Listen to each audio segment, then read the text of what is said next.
My husband's hand was on another woman's waist when I walked out of my ultrasound appointment. Room 3, Prestige Women's Health, the kind of clinic with orchids in the lobby and sparkling water at the reception desk. 15 feet from the door, where I just watched our baby's heartbeat flicker on a gray monitor, Dennis was leaning into a blonde woman half my age, his fingers spread across the small of her back, like he owned the space beneath them. And around her neck, catching the cold fluorescent light of the lobby chandelier, hung a strand of pearls I recognized immediately because I had starved myself for 12 months to buy them. Those pearls cost $2,000. I had purchased them for his mother Nancy on her 60th birthday, handing over the Tiffany blue box with shaking hands because the sales clerk had wrapped it while I quietly calculated whether I could survive another month on rice canned soup and tap water. Nancy had kissed my cheek that day and said, "Finally, something with taste." Now those same pearls rested against the tanned collarbone of a woman whose name I did not yet know, glowing under the chandelier, like a small, perfect betrayal. A nurse walking past glanced at Dennis, then at me, clutching my ultrasound printout, then fixed her eyes on the linoleum and kept moving. The receptionist shifted in her chair and suddenly found her computer screen fascinating. No one said a word. That silence told me more than any confession this was not the first time. People in this building had seen my husband with this woman before. I was simply the last person in the room to understand what everyone already knew. I did not cry. I did not cross that lobby to grab his collar or scream his name into the expensive air. My hands moved before my heart caught up. I stepped behind a potted ficus near the exit, pulled out my phone, and took one photograph. His hand, her waist, those pearls, the date and time stamped in the corner. Then I laid my ultrasound receipt face down on the welcome desk, pushed through the automatic glass doors, and walked out into a Tuesday afternoon that smelled like car exhaust and cheap hot dogs from the cart on the corner.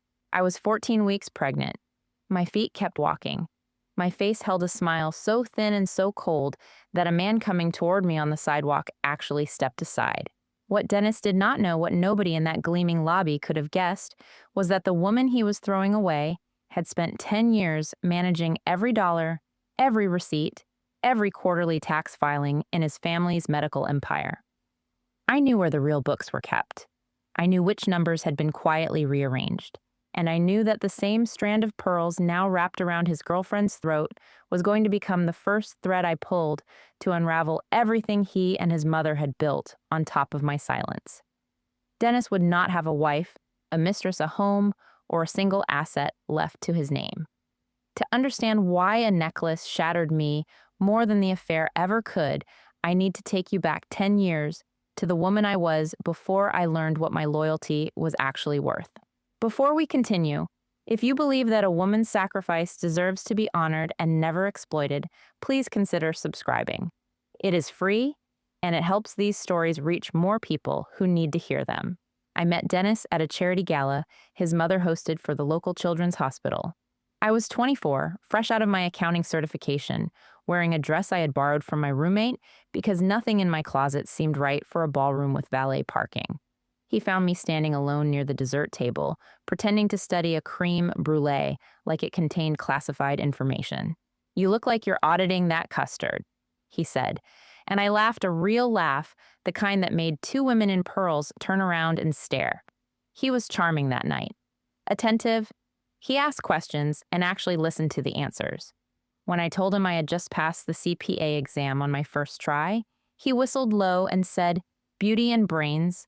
My mother is going to love you." She did not. Nancy ran a chain of 4 medical clinics across the county, and from the moment Dennis brought me home, she made it clear that I was auditioning for a role I would never quite fill. "A daughter-in-law in this family needs more refinement," she told me at our second dinner together, eyeing my target blouse the way you might examine a stain on linen. But Dennis smoothed things over. He always did. He would bring me coffee every morning, a small caramel latte from the shop on 9th Street, the cup warm in my hands before I was fully awake, and whisper, "Ignore her. She just needs time." So I gave her time. I gave her years. Within 6 months of our wedding, I had left my position at a mid-size accounting firm to manage the books for Nancy's clinic chain, unpaid, because family helps family. I handled payroll for 40 employees, reconciled 4 sets of accounts, filed quarterly, tax reports, negotiated vendor contracts, and tracked every insurance reimbursement down to the cent. My reward was a place at the family dinner table and the occasional tight-lipped nod from Nancy that passed for approval. Meanwhile, I built our nest egg dollar by dollar. I cut my own hair at home, watching tutorials on my phone while sitting on the bathroom floor. I wore the same 3 pairs of shoes until the soles wore smooth.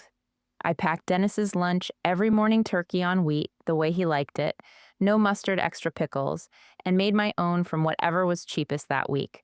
By the time I was 34, our joint savings account held $50,000.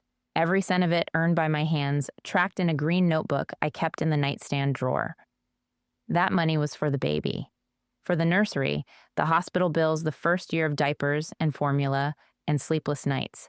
I had it planned down to the quarter. Dennis noticed my planning the way you notice wallpaper. It was just there, part of the background of his comfortable life. He kissed me each evening when he came home, said, "Thank you, babe," when I set dinner on the table, and then disappeared into his phone for the rest of the night. Now I know what he was doing on that phone. Now I know who was on the other end receiving messages that made her laugh the way I used to laugh at the dessert table. But back then, I told myself he was tired. I told myself that managing his mother's expectations exhausted him just as much as it exhausted me. He brought me coffee every morning, 7 years without missing a single day. That is 2,555 cups. I did the math later, sitting alone in a car I could barely afford to put gas in, and I wondered how many of those mornings he had typed, "Good morning, beautiful," to someone else, while the espresso machine hissed behind him. Nancy's disdain was quieter than her son's betrayal, but in many ways it cut deeper. She never shouted. She simply made observations. "You are wearing that to the clinic fundraiser. The house smells like whatever you cooked last night. You should open a window. Dennis's ex-girlfriend just made partner at her law firm. Isn't that something?" Each comment landed like a paper cut too small to bandage too constant to heal. I absorbed them the way I absorbed everything in that marriage, silently, efficiently, with a smile that cost me more energy than anyone will ever know. Looking back now, I can see the pattern clearly. Every 6 months, Nancy would test a boundary. Every 6 months, I would give a little more ground. By year 8, I had surrendered my career, my savings independence, my social life, and most of my sleep schedule to a family that treated my presence the way they treated the housekeeper, essential but invisible. But I did not see it then. When you are standing inside a house that is sinking, the floor still feels level. You only notice the tilt after you have climbed out and looked back from solid ground. There was one night, I remember it precisely because the details have become sharper, with distance, not softer. I had spent the entire Saturday cooking Dennis's favorite meal for his birthday, beef Wellington. The recipe took 6 hours and cost me $85 in ingredients money I quietly shifted from my grocery budget by eating oatmeal for 2 weeks. He came home kissed, my forehead ate 2 servings, and said, "This is incredible, babe. You really outdid yourself." 2 hours later, while he was in the shower and his phone buzzed on the nightstand, the credit card statement notification appeared on the lock screen. A charge of $400 at a champagne bar downtown dated 3 nights earlier. A place I had never been to. A place he had never mentioned. I stared at that notification for maybe 10 seconds. Then I set the phone back on the nightstand screen down and finished washing the dishes. My hands did not shake. My pulse stayed even. I told myself there was an explanation. I told myself I was being paranoid. I told myself that a man who brings you coffee every morning does not spend $400 on champagne with someone else. I was wrong about all of it, but I was not ready to be right. Not yet. After the ultrasound clinic, after the pearls, after that photograph on my phone, everything I had buried rose to the surface, like water through cracks in a basement floor. The small things I had dismissed started arranging themselves into a pattern that my accountant's brain could no longer ignore. The bank statements stopped arriving at the house. Dennis said he had switched everything to paperless, said it was better for the environment, and smiled the way he always smiled when he expected me not to ask follow-up questions. But I remembered signing the joint account agreement. Paper statements were mailed to our home address. Someone had filed a change of address form. Then the passwords changed. His laptop, his phone, the shared Netflix account all updated in the same week. Security precaution, he said, not looking up from his dinner. The IT guy at work recommended it. The IT guy. Dennis worked for his mother's clinic chain. There was no IT guy. There was a 19-year-old part-time receptionist who rebooted the router when the Wi-Fi went down. I needed help. A colleague at my old accounting firm recommended a divorce attorney named Richard Calloway. Downtown office framed diplomas, a handshake so firm it left marks. His retainer was $15,000 money I did not have because every dollar I had earned was sitting in a joint account I could no longer access. The money came from Martha. Martha was a patient at one of Nancy's clinics, an 82-year-old retired school teacher with arthritis in both knees and a laugh that could fill a cafeteria. I had been doing part-time caregiving work, on the side cleaning houses, running errands for elderly clients to build an emergency fund Nancy and Dennis did not know about. Martha was my favorite. She lived in a small craftsman house on Elm Street with her grandson Max, and she insisted on paying me double because, as she put it, "Honey, you iron my shirts better than the dry cleaner, and you actually talk to me like I am a person." When I told her I needed $15,000 for a lawyer, she did not hesitate. She walked to her bedroom, opened the fireproof safe under her bed, and counted out the bills from her retirement savings. Her hands were steady. Her eyes were not. "You pay me back when you are free," she said, "not a day before." That money was everything Martha had saved for her own care. I knew it, and she knew it. I signed a note promising to repay every cent, and I walked into Richard Calloway's office the next morning feeling like I was carrying 2 lifetimes of trust in my purse. Richard listened carefully. He nodded in all the right places. He used words like fiduciary duty and community property and expedited discovery. He told me he would file an emergency motion to freeze the joint account within 48 hours. Then 48 hours became a week. The week became 2. Every time I called, his paralegal said he was in court or in a meeting or reviewing the filing. "These things take time, Mrs. Thornton. The family court system is backed up." The family court system. That phrase became a wall I ran into every time I reached for answers. But my accountant brain was starting to hum the way it always did when numbers refused to line up. One evening, Max came by to drop off Martha's medication. He was 27, quiet, built like someone who had spent years doing manual labor, with a small scar above his left eyebrow and a habit of looking at his shoes when he spoke to women. Martha had told me his story in pieces, how he had gone to prison at 21 for punching a man who was harassing an elderly woman outside a grocery store. The harasser's father had money and connections, and Max's public defender had the energy of a man counting down the minutes to lunch. Max served 3 years. When he came out, the only person who opened her door was Martha. When I mentioned Richard Calloway's name that evening, Max's hand stopped halfway to the sugar bowl, just for a second. His face did something I could not read, a flicker, like a light switching off and on.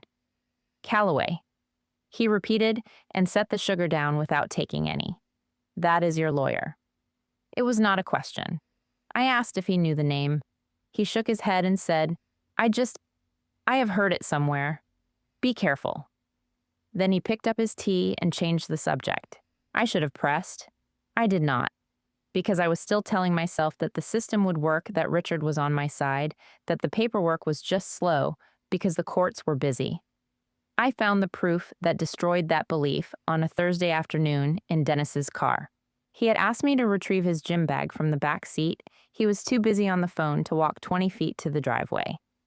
While pulling the bag out from under the passenger seat, my fingers touched a folded piece of paper jammed between the seat rail and the carpet. It was a bank form. A change of mailing address request for our joint savings account, redirecting all correspondence to a P.O. box I had never seen. Dennis's signature at the bottom. Dated 4 months ago. I sat there in the passenger seat, holding that paper for a long time. The leather was hot from the California sun. The gym bag smelled like old sweat and cologne. My baby turned inside me a tiny flutter that grounded me to reality.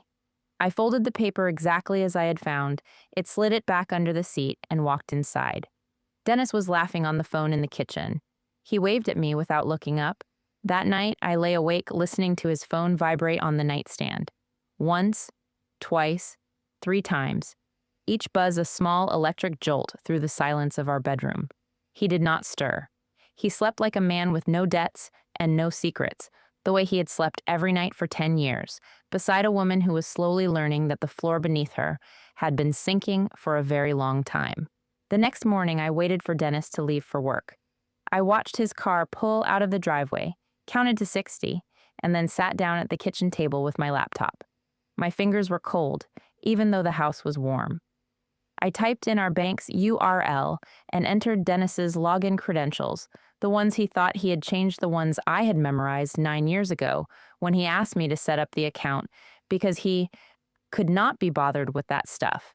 He had changed the password, yes, but he had used the same pattern he always used his mother's maiden name, plus our wedding anniversary with the month and year reversed. It took me 2 attempts. The page loaded. I watched the balance field populate the way you watch a car accident unfold in slow motion, knowing what is coming, unable to look away. The number that appeared was $0. Not low, not reduced, 0. Beside it, a single transaction record dated 3 days earlier, $50,000 transferred to Penthouse Leasing, LLC. Our entire savings, every skipped lunch, every coupon clipped, every pair of shoes I wore, until the soles thinned, to paper wired to a company that rented luxury apartments, to people who wanted to look richer than they were. My vision narrowed to a point. The kitchen around me went white at the edges, like an overexposed photograph. I could hear my own pulse, thick and slow, drumming behind my ears. The baby kicked a sharp jab under my ribs, and I gripped the edge of the table until the wood grain pressed grooves into my palms. I closed the laptop. I picked up my keys. I drove. Richard Calloway's office was in a glass tower on the east side of town, the kind of building where the elevators play soft jazz and every floor smells like someone else's money. I pulled into the underground parking garage at 11:14 in the morning, and that is when I saw them. Nancy's silver Mercedes parked 3 spaces from the entrance, and leaning against Richard's black BMW, facing each other like 2 people finishing a conversation, they did not want anyone to hear Nancy and Richard Calloway. Nancy was smiling. Not the tight, performative smile she wore at family dinners. A real one. Relaxed conspiratorial, like a woman closing a deal she had already won. In her hand was a craft paper envelope thick enough to hold a novel. She extended it to Richard. He took it. He opened the flap, glanced inside, and nodded once. Then he tucked the envelope under his arm, and they both walked toward the elevator. I sat in my car with the engine running. The air conditioning hummed. Outside the parking garage was concrete and fluorescent light, and the faint smell of oil on warm asphalt. Inside, a woman who had just lost $50,000, and the illusion that anyone in her life was acting in good faith, stared through the windshield at an empty parking space and tried to remember how to breathe. Martha's retirement savings. My baby fund. Gone. Not lost to bad luck or a market crash or a medical emergency stolen. Deliberately, systematically, by the people I had trusted most and the man I had paid to protect me. I do not know how long I sat there. Long enough for the dashboard clock to jump from 11:14 to 1:22. Long enough for the engine to get warm and the air to turn stale, and for my phone to collect 6 missed calls from Dennis asking where his dry cleaning was. The tears came and went short, hot, then dry. Like rain on pavement that evaporates before it can form a puddle. At 1:23, the baby kicked again. A double kick, like a tiny foot knocking on a door. I looked down at my belly, at the stretched cotton of my maternity shirt, and I placed both hands where the movement had been. Okay, I said out loud to the baby, to the empty car, to no one. Okay, we are not doing this. I picked up my phone and called Max. He answered on the second ring. I said 4 words, I need your help. He said 3, where are you? He did not ask what happened. He did not ask why. He just came. Max arrived at the parking garage 22 minutes later on a bus. He opened my passenger door, sat down, and waited. I told him everything: the clinic, the pearls, the zero balance, Nancy and Richard in the garage. When I finished, he was quiet for a while. Then he said, "The man who put me in prison, his father's name was Calloway." The parking garage got very still. "Richard Calloway's son," Max said, looking at his hands. "He was drunk at a grocery store shoving an old woman, Mrs. Fenton, trying to take her parking space. I pulled him off her. He swung first. I swung harder. His jaw broke. His daddy hired 3 lawyers, and I got a public defender who mispronounced my last name at trial." He paused. "Calloway is not your lawyer, Alice. He has never been your lawyer."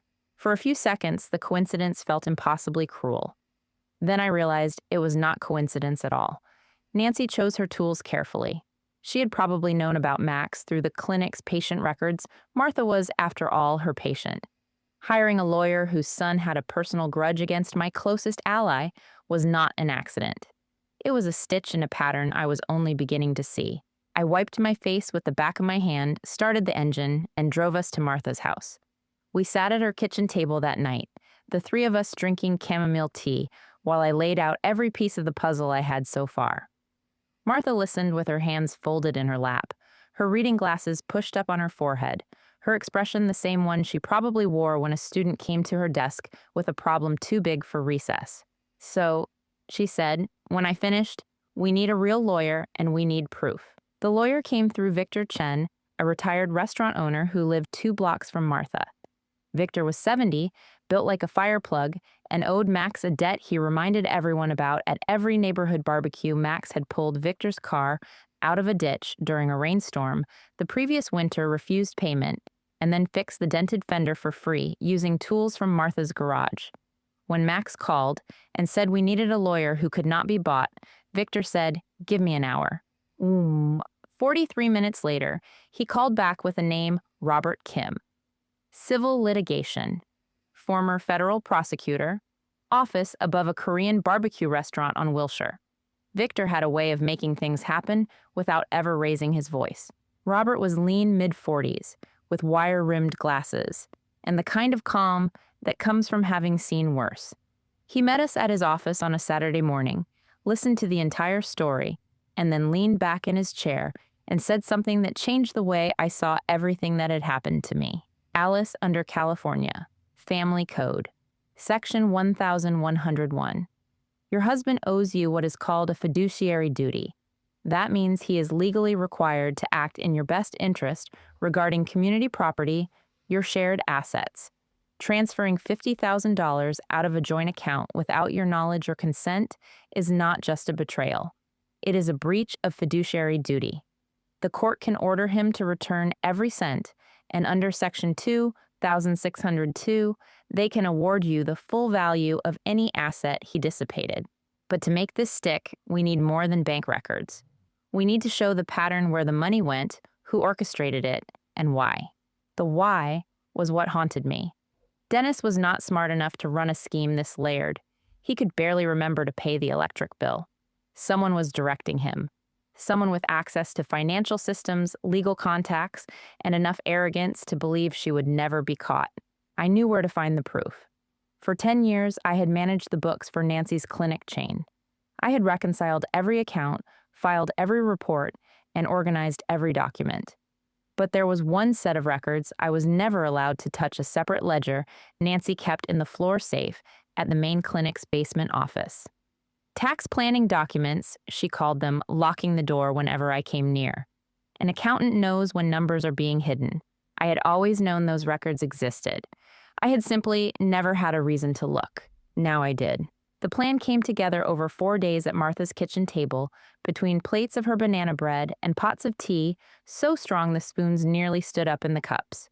Robert would handle the legal filings, a new divorce petition, a motion for emergency asset freeze, and a formal complaint against Richard Calloway with the state bar.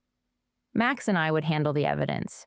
The advantage I had, the one Nancy had never considered, was that my employee credentials at the clinic had never been deactivated. I had quit managing the book 6 months earlier, but Nancy, in her supreme confidence that I was too meek to ever matter again, had never asked IT to revoke my access badge. My name was still in the system. My keycard still worked. Under Robert's guidance, I was legally entitled to access financial records of a business where I was a registered employee and bookkeeper. Nancy's negligence was about to become my open door. We went on a Friday night.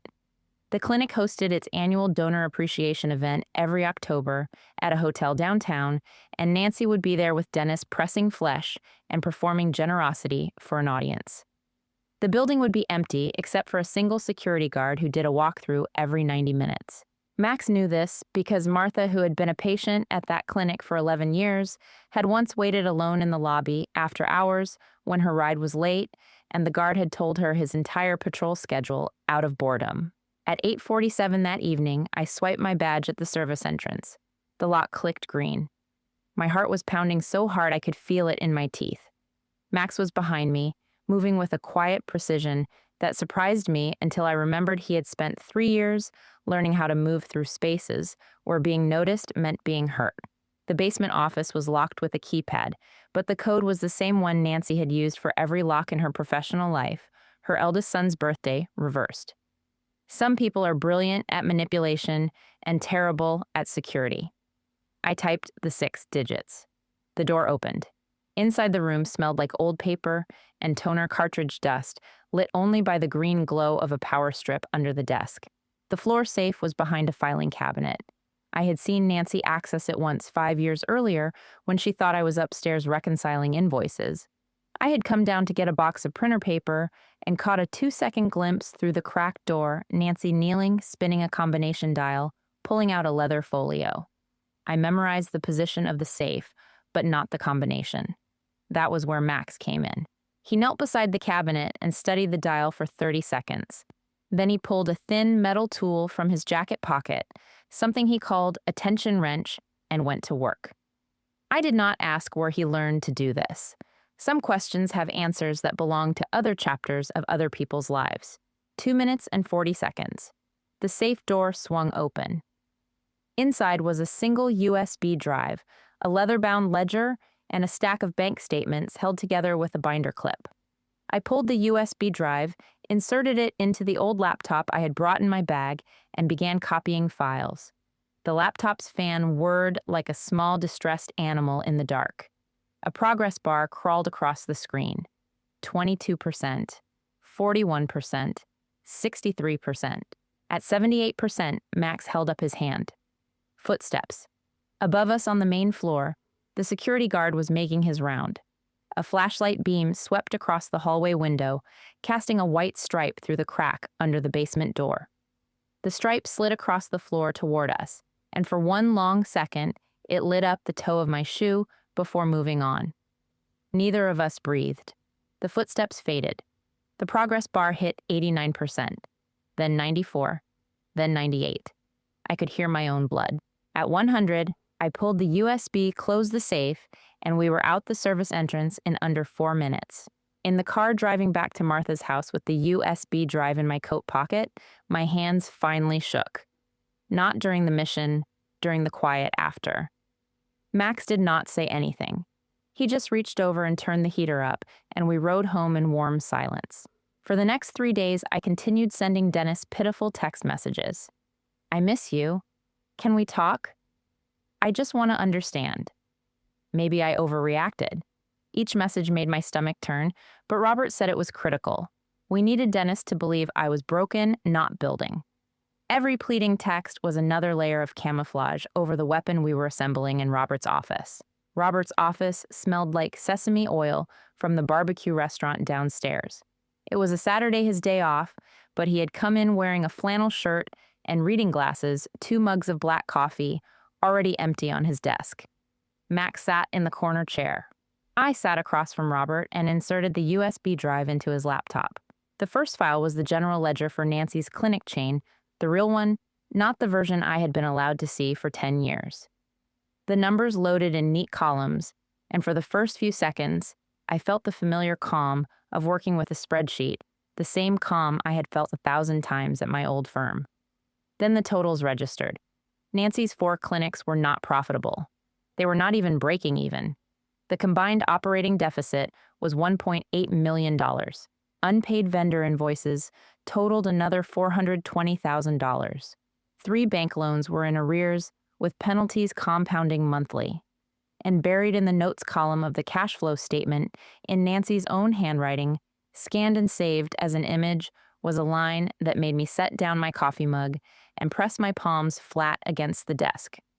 Projected shortfall through Q4, $2,500,000. Contingency, DT engagement to OH Trust Fund access. Pending family approval. DT Dennis Thornton. OHI did not know those initials yet. Robert did. He pulled up the second file, a folder of scanned correspondence between Nancy and a private matchmaking service. The letters were dated 18 months ago. Nancy had paid $8,000 for elite introduction services, targeting families with established generational wealth. The profile she submitted for Dennis listed his occupation as Chief Medical Officer, a title he had never held, and his net worth as $3.2 million. Every number was a lie. The service had matched Dennis with Olivia Hartwell, the youngest daughter of the Hartwell family, whose real estate and pharmaceutical holdings made them one of the wealthiest families in the state. Olivia had a trust fund valued at $14 million accessible upon marriage, or at age 30, whichever came first. The entire scheme unfolded in front of me like a blueprint pulled from a burning building. Nancy had orchestrated everything. She had pushed Dennis into the affair, financed the illusion with my savings, my $50,000, paying for the penthouse that made Dennis look like the kind of man who belonged in Olivia Hartwell's world, and hired Richard Calloway to sabotage my divorce so the marriage would remain intact, long enough for Dennis to secure Olivia's family investment. I was not a wife who had been cheated on. I was a line item in a fraud scheme, a cost of doing business, a woman whose entire life savings had been converted into bait for a richer woman. "She sold your marriage," Robert said quietly, scrolling through the files. "She sold it to cover a debt she created." There was more. Bank transfers from the clinic's operating account to a personal account in Nancy's name, $15,000, 2 weeks before I hired Richard the exact amount of his retainer. Nancy had not just bribed my lawyer. She had paid for the privilege using money that should have gone to the clinic's nurses and lab technicians, women I had shared lunch with for years, women who trusted that their paychecks came from an honest business. The third file was a spreadsheet titled Operation Timeline. Nancy's own project plan saved with tracked changes showing her edits. It listed every milestone: Dennis's first date with Olivia, the penthouse lease signing, the scheduled transfer of trust fund assets following a Q2 engagement announcement, and one final entry, highlighted in yellow, AT divorce finalization delay, minimum 12 months via RC. AT Alice Thornton. RC Richard Calloway. 12 months of delay while Dennis locked down the Hartwell money. 12 months of me living in limbo, burning through hope, while Nancy tightened the noose. I sat in Robert's office until the streetlights came on outside. Max brought food from the restaurant downstairs that none of us ate. Robert printed every document, organized them into tabbed sections, and placed them in a thick manila folder. When he set the folder on the desk, the weight of it made the glass surface creak. "This is enough," Robert said. "Not just for the divorce, for fraud charges, for bar association complaints, for everything." He looked at me over his glasses. "Alice, when we walk into that courtroom, we are not asking for a settlement. We are detonating a building. Are you ready for what comes after the dust settles?" I picked up the folder. It was heavier than I expected, the way evidence always is when it carries the full weight of someone's lies. "I have been ready," I said, "since the day I stood behind a plant in a clinic lobby and watched a stranger wear my sacrifice around her neck." We filed on a Monday. The hearing was set for 3 weeks later. 21 days of waiting, of watching Dennis come and go from the house I no longer lived in, of sleeping on Martha's pull-out couch, with my belly growing larger and my patience growing thinner, and a USB drive taped to the underside of the nightstand drawer. The courtroom was smaller than I expected. Department 12 family court, a room with fluorescent lights and wood-paneled walls, and an American flag in the corner, that looked like it had not been dusted since the last administration. I arrived early with Robert and sat at the petitioner's table, my hands folded over the folder in my lap. Max sat in the gallery behind me. Martha had wanted to come, but her knees were bad that week, so she stayed home and told me to give that woman hell, honey, and speak up so the judge can hear you. Dennis entered first, wearing a suit I had picked out for him 3 years ago. He looked confident, relaxed even the way a man looks when he believes the outcome has already been purchased. Behind him came Richard Calloway, briefcase in hand, jaw set. And then filling the doorway like a procession, Nancy arrived, silver hair pinned in a French twist, a cream-colored Chanel jacket heels, clicking on the linoleum, with the rhythm of a woman who expected the room to rearrange itself around her. Behind Nancy came 3 people I had seen only in photographs, Gerald and Catherine Hartwell. Olivia's parents and Olivia herself, blonde young, wearing a diamond engagement ring the size of a small headlight. They took seats in the gallery on Dennis's side, observers at what they believed would be a routine divorce hearing, where a troublesome ex-wife would be efficiently removed. Richard opened for the defense. He was good, I had to admit that. He painted me as an unstable woman, consumed by jealousy, a wife who had contributed nothing to the marriage and was now attempting to extract money from a hardworking family. He used the word gold digger twice. He referenced my erratic behavior and my unsubstantiated claims. Nancy from the gallery nodded along with the serene confidence of a director watching her play unfold exactly as rehearsed. Robert waited until Richard finished. Then he straightened his glasses and said, "Your Honor, before we proceed with the petitioner's case, I would like to address a matter of attorney misconduct." The room shifted. Richard's hand stopped moving over his legal pad. Robert reached into his briefcase and produced a clear plastic sleeve containing 3 photographs and a USB drive. These photographs, Robert said, were taken on October 14th of this year at 11:14 in the morning in the parking structure of the Respondent's Counsel's office building. They show Nancy Thornton, the respondent's mother, handing an envelope to Mr. Calloway. The contents of that envelope, cross-referenced with bank records from the Thornton Clinic operating account, match a $15,000 withdrawal made 2 days prior, the exact amount of Mrs. Thornton's retainer fee paid by a third party with a direct interest in the outcome of this case. Richard stood up. "Objection. This is the audio recording on this drive." Robert continued, not raising his voice by a single decibel, captures a conversation between Mr. Calloway and Nancy Thornton, in which they discuss in explicit terms the strategy for delaying the asset freeze in this proceeding. He pressed play. The courtroom went silent. Nancy's voice came through the small speaker, clear as a bell. "Just keep stalling, Richard.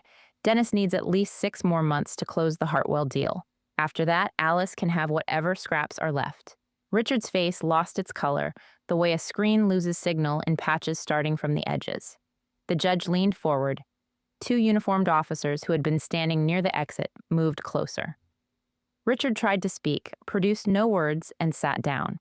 "Your Honor," Robert said, "we are filing a formal complaint with the California State Bar and requesting that Mr. Calloway be immediately removed as counsel. We are also referring this matter to the District Attorney's Office for investigation of bribery, fraud, and obstruction of justice." The judge nodded once. "Mr. Calloway, you are relieved." Bailiff. Richard stood, and the officers escorted him from the courtroom. His briefcase remained on the table, open papers spilling out like intestines from a gutted fish. Nancy's composure cracked for the first time, a small, sharp intake of breath, her fingers tightening around her clutch purse. Then it was my turn. I stood up. My legs were steady. My hands were not, but I held the folder against my body, and the tremor became invisible. I walked to the presentation screen that Robert had set up, inserted the USB drive, and opened the first file. "Your Honor," I said, "for 10 years, I served as the unpaid bookkeeper for the Thornton Medical Group, a chain of 4 clinics owned and operated by Nancy Thornton. During that time, I was denied access to one set of financial records, a private ledger kept in a floor safe at the main facility. I have since obtained those records through legitimate access as a registered employee of the practice, and I would like to present them to the court." The spreadsheet filled the screen. Numbers columns red ink where the losses were. I walked the room through it the way I'd walk through 1,000 audits, methodical, precise, letting the data speak. The Thornton Medical Group is carrying a total debt of $2,500,000. It is insolvent. It has been insolvent for at least 3 years. The clinic chain that Nancy Thornton presents to this community as a thriving medical practice is in financial terms a shell. I advance to the next slide. To address this debt, Nancy Thornton engaged a private matchmaking service 18 months ago to arrange an introduction between her son Dennis and Olivia Hartwell, a member of the Hartwell family, whose trust fund is valued at $14 million. I turned to face the gallery. Gerald Hartwell's face had gone from polished composure to stone. Catherine Hartwell was gripping her husband's arm. Olivia was staring at Dennis with an expression I recognized, the same expression I had worn in the clinic lobby when I saw the pearls. The moment when everything you believe turns out to be scenery painted on a curtain and someone just pulled the curtain down. To finance this scheme, I continued, Dennis Thornton withdrew $50,000 from our joint savings account, money I earned and saved over 8 years for our unborn child, and used it to lease a luxury penthouse apartment to create the appearance of personal wealth. The objective was to impress the Hartwell family and secure an investment to cover the clinic's debts. My marriage, my savings, and my child's future were converted into collateral for a con. The final slide was the operation timeline, Nancy's own spreadsheet with her tracked changes visible, her initials in the edit history, her highlighted note about delaying my divorce through Richard Calloway. I let the room read it in silence. Dennis made a sound, not a word, a sound like air escaping from a tire. His mouth opened and closed twice. For the first time in the 10 years I had known him, Dennis Thornton had nothing to say. No charm, no excuse, no smile, just a man sitting in a suit his wife had bought him, watching the architecture of his mother's lies collapse around him in real time. Nancy gripped the bench in front of her. Her knuckles were white. The Chanel jacket suddenly looked too big, as if she had shrunk inside it. The judge spoke quietly, with the court clerk reviewed the documents Robert submitted and delivered the ruling in a tone so measured it almost sounded gentle. Dennis and Nancy Thornton were ordered to return $50,000 to the marital estate immediately. An additional $15,000 restitution was ordered for the funds paid to Richard Calloway under fraudulent pretenses, money that belonged to Martha. A forensic audit of the Thornton Medical Group was ordered, and the divorce was granted, with a preliminary asset division heavily favoring the petitioner pending the audit's completion. The gavel came down. People stood. And then the courtroom doors opened, and everything that had been compressed inside those wood-paneled walls exploded into the marble hallway. Gerald Hartwell reached Dennis first. The older man did not shout. His voice was low, the kind of low that fills a corridor the way cold fills a basement. "You came into my home," Gerald said, one finger pressed against Dennis's chest. "You sat at my table. You held my daughter's hand. And you were running a con." Olivia was behind her father mascara, cutting dark lines down her cheeks. She pulled the engagement ring from her finger, a 2-carat diamond that caught the hallway light and threw tiny rainbows on the wall, and placed it on the bench between them, with a click that echoed off the marble floor. She did not throw it. She did not scream. She simply set it down, the way you set down something that no longer belongs to you, turned and walked toward the exit with her mother's arm around her shoulders. Nancy tried to follow the Hartwells. Catherine Hartwell turned, looked at Nancy the way you look at a stain on a restaurant tablecloth, and said, "Do not speak to my daughter again. Our attorneys will be in contact."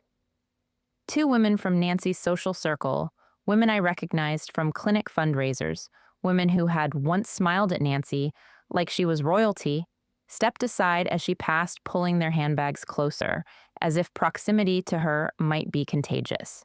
I did not watch. I was already walking toward the parking lot, Robert beside me, Max a few steps behind. The afternoon sun hit my face when I pushed through the courthouse doors, and I stopped for a moment on the steps. The air smelled like cut grass from the landscaping crew working across the street. A bird was singing somewhere in the oak tree by the parking meters. Ordinary sounds.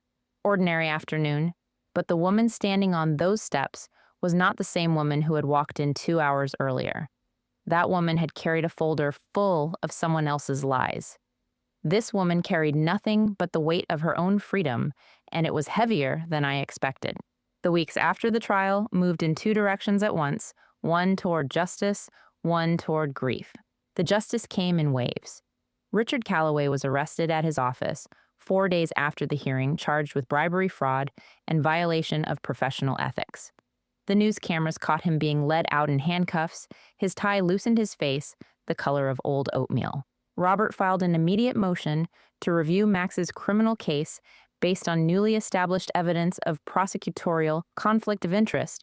Richard's son had been the complainant, and Richard himself had connections to the original trial judge through the Bar Association's Golf League. The review was granted within 2 weeks.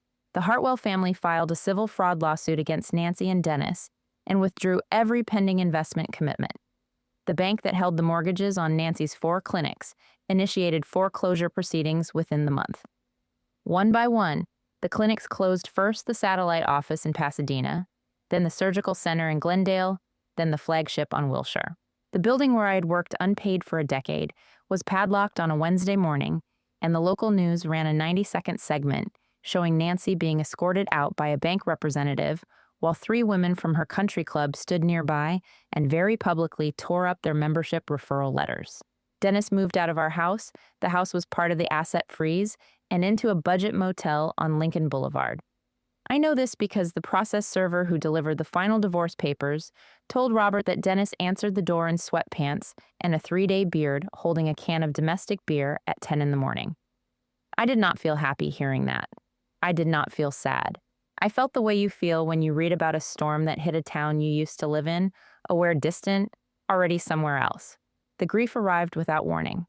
Martha died on a Sunday, in her sleep in the same brass bed she had shared with her husband for 42 years before he passed. Max found her in the morning, her reading glasses still folded on the nightstand, a library book open across her chest. He called me, and when I arrived, he was sitting on the porch steps with his hands between his knees, not crying, just sitting the way people sit when the loss is too large for the body to process standing up. I had known Martha for 2 years. In those 2 years, she had lent me her life savings, opened her home, fed me banana bread when I could not feed myself, and told me every single morning that I was going to be fine. Not in the vague, empty way people say it at funerals, but in the specific, stubborn way a retired school teacher says it when she has graded your work and knows you are going to pass the test. She believed in me before I had any reason to believe in myself. That is a debt that cannot be repaid with money. She left the house to Max, a 1,400 square foot craftsman on Elm Street, with a leaking roof, a cracked foundation, and $30,000 in unpaid property taxes. The estate attorney said we should sell it. The real estate agent said the same. Max and I stood in the living room, surrounded by Martha's furniture. The floral couch, she refused to replace the cuckoo clock that ran 7 minutes fast, the kitchen table where we had planned a revolution over chamomile tea, and we looked at each other, and we both knew we were not going to sell. The check from the court arrived the same week, $65,000, the $50,000 Dennis owed me, plus the $15,000 restitution for Martha's stolen retainer. Max and I stood at Martha's grave on a Tuesday afternoon, the kind of California afternoon where the light turns everything gold, and I held the check in both hands and said, "We got it back, Martha. Every cent." The wind picked up, and the oak tree above us dropped a leaf onto the headstone, and Max put his hand on my shoulder, and we stood there until the gold light turned to blue. We used the money to pay off the property taxes first.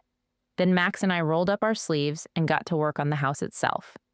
No contractors, no hired crew, just 2 people with borrowed tools, a stack of library books on home repair, and the kind of stubbornness that comes from having nowhere else to go. Max handled the structural work, the cracked foundation, the leaking roof, the rotted porch boards. He moved through the house with patient efficiency, measuring twice, cutting once, his hands steady around a saw, the way they had been steady around a tension wrench in a dark basement.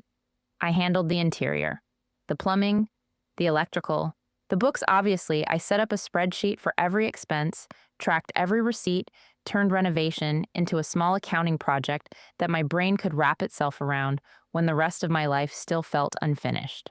The day I chose the paint color was the day I knew something inside me had shifted.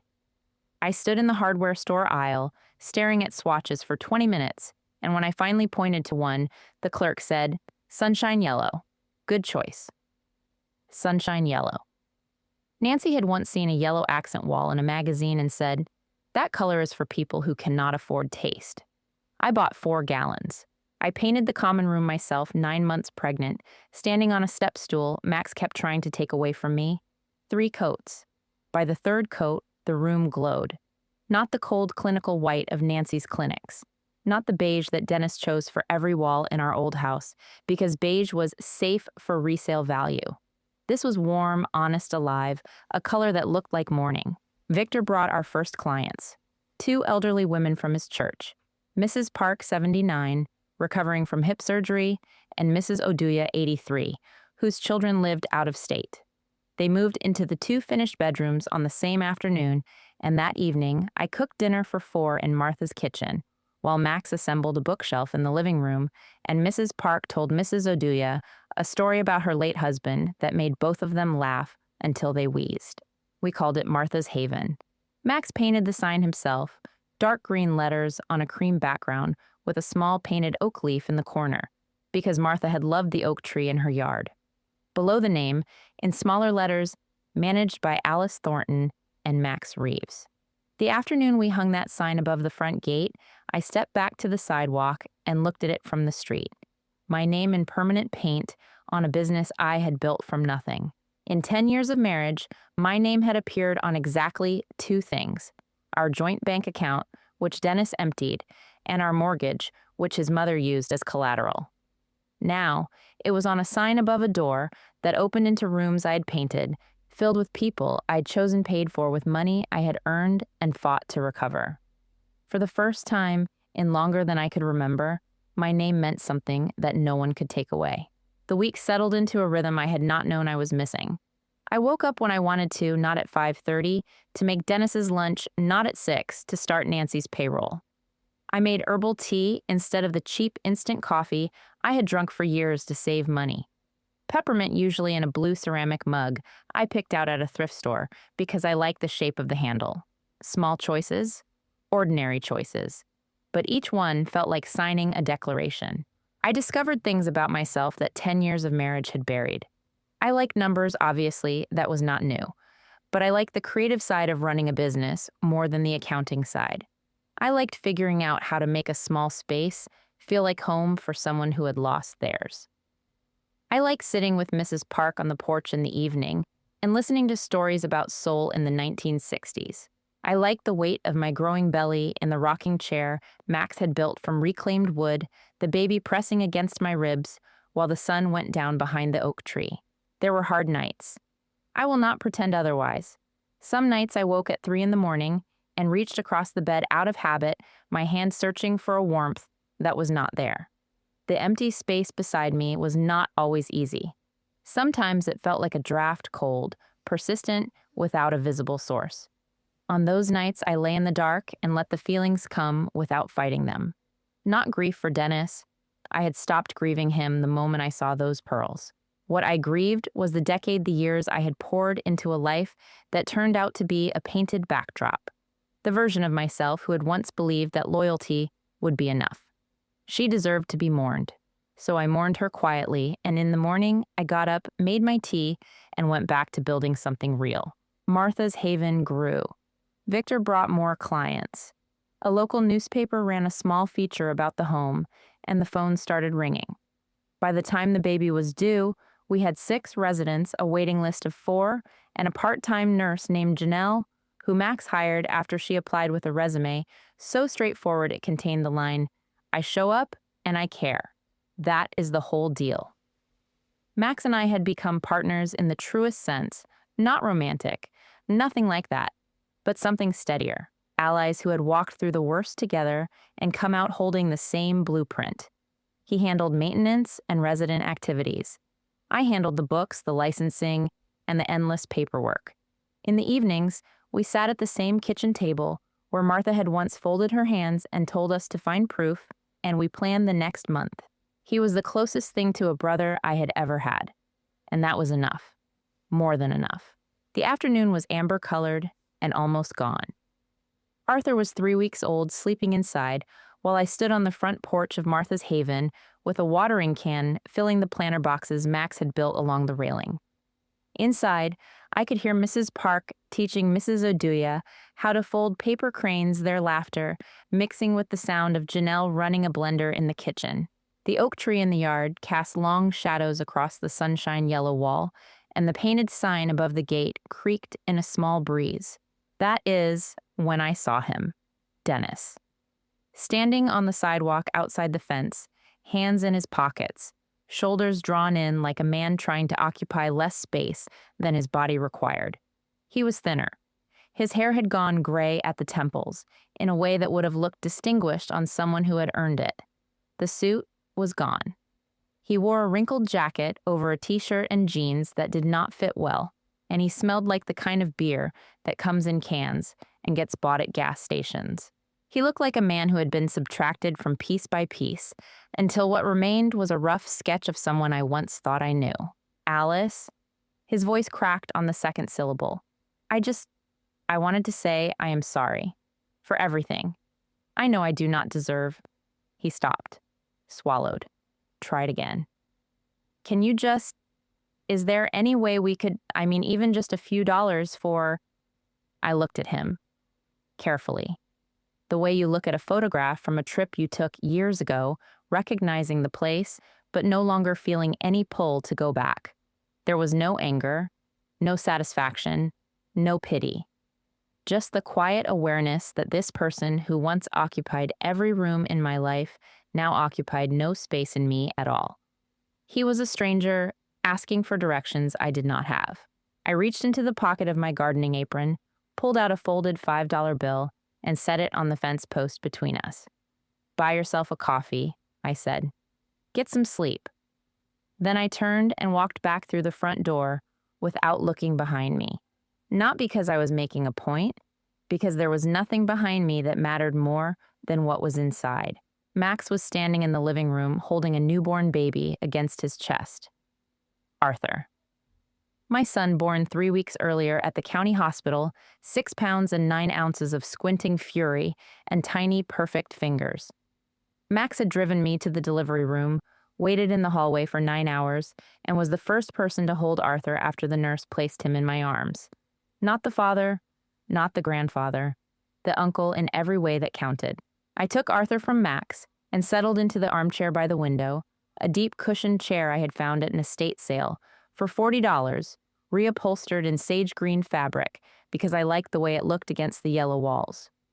Arthur's head rested in the curve of my neck, and his skin was warm, warmer than pearls under a chandelier, warmer than any cold, gleaming thing I had ever held. He smelled like milk and powder and beginning. Outside, the oak tree dropped its last leaves of the season. Inside, Mrs. Park was teaching Mrs. Oduya the Japanese word for resilience. Janelle was humming something in the kitchen. Max was fixing the hinge on the front door that had been squeaking for a week. And I sat in a chair I had chosen, in a room I had painted, in a house I had saved, holding a child I would raise on my own terms, not because I had no one, but because I had finally found everyone who mattered. The afternoon light came through the window and landed on my hands on Arthur's sleeping face on the sage green fabric of the chair. It was warm. It was quiet. It was mine. If this story stayed with you, if any part of it felt familiar or hopeful or true, I would love to hear from you. Leave a comment and tell me which moment hit you the hardest. Share this with a woman in your life who needs to know that it is never too late to start building. And if you have not already, please subscribe so you do not miss the next story. Thank you for listening. Thank you for staying until the end. That means more than you know.